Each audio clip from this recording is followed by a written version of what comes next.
Good afternoon and welcome. My name's Mike Gillespie, SalesMax, podcast number 10.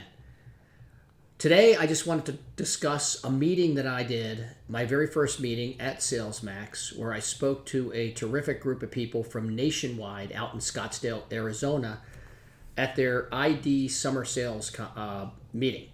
And I just wanted to talk about it for a second because I think it mirrors what everybody in our industry does. When you have a main stage or a presentation in front of a lot of folks, it can be a little bit harrowing, a little bit nervous. But if you prepare for it and if you're passionate about it, I think you can do incredibly well.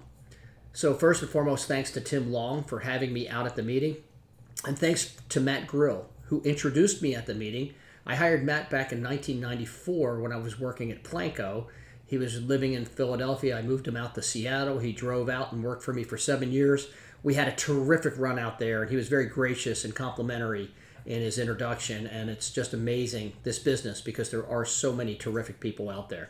At the meeting, I also saw Danny Knapp and Carlo Cardasco and Sal Scudero, folks I've worked with for many, many years in the business. And it's just great how our business is connected. So I appreciate that.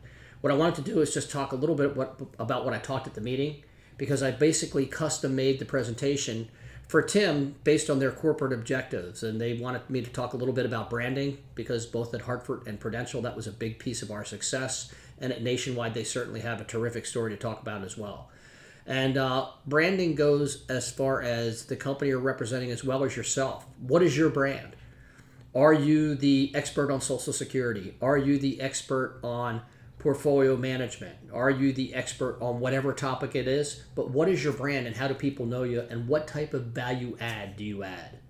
So we talked about branding. I wanted to now talk about leverage, because we talked about that a lot in my book, Never Ask a Barber If You Need a Haircut.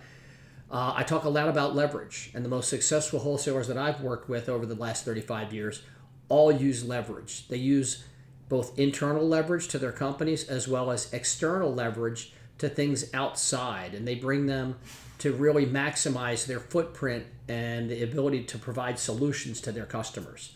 So leverage can be anything from you working and having a great relationship with your internal wholesaler to having internal resources like advanced uses department to have speakers come out and talk about advanced topics and or Social Security or other topics of interest for customers. Leverage can be working with external fund partners, and maybe they have speakers or venues that you have access to that can help them deliver a great message.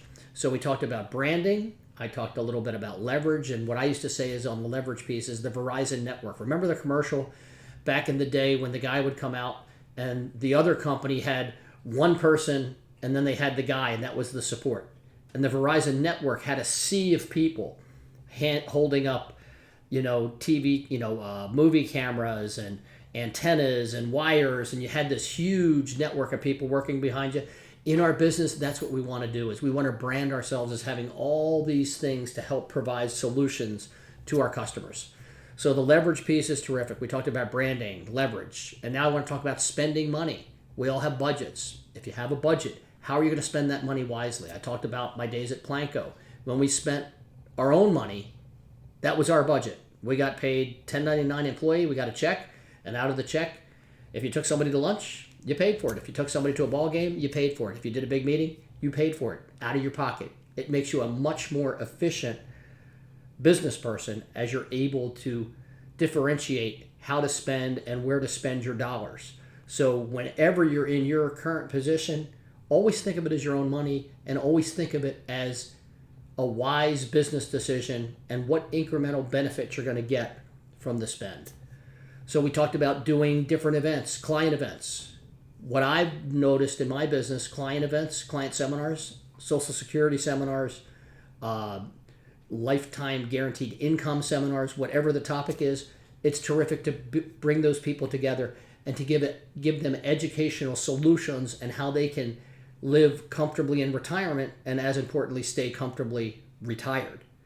So you can also do mini due diligence meetings where you get a host of people to come in, talk about different topics. Somebody can talk about social media, portfolios, guaranteed income, marketing people, And you have to be creative when you put these things together. So we talked about customers, clients, seminar events, social security, wine tasting, dinners, lunches, whatever it is, getting people together and delivering a message. So they're the really three things that I wanted to talk about today. And hopefully in my book, Never Ask a Barber If You Need a Haircut, you can pick up a copy on Amazon for $17.77 or Kindle. You can also pick up a book if you want to do Kindle for under $10. But I suggest that you read it, and don't read it just once, but read it twice, 3, 4 times, and read it chapter by chapter and take out the habits and activities that the most successful people that I've worked with over the last 35 years in the business, and some of the most successful people in the business, take a look at what they're doing. Look at your own business. If you're doing those things, continue to do them, because chances are you're probably already successful, you're doing it. But if there's things that you're doing that really aren't impacting your bottom line, stop doing them and start doing something that is proven as a productive activity for you to do. So anyway, I just wish everybody a terrific spring. It's graduation time, so congratulations to all the graduates. And listen, have a great spring and into the summer. Memorial Day is coming up, and it's going to be getting fun. And again, have a great day, and we will see you soon.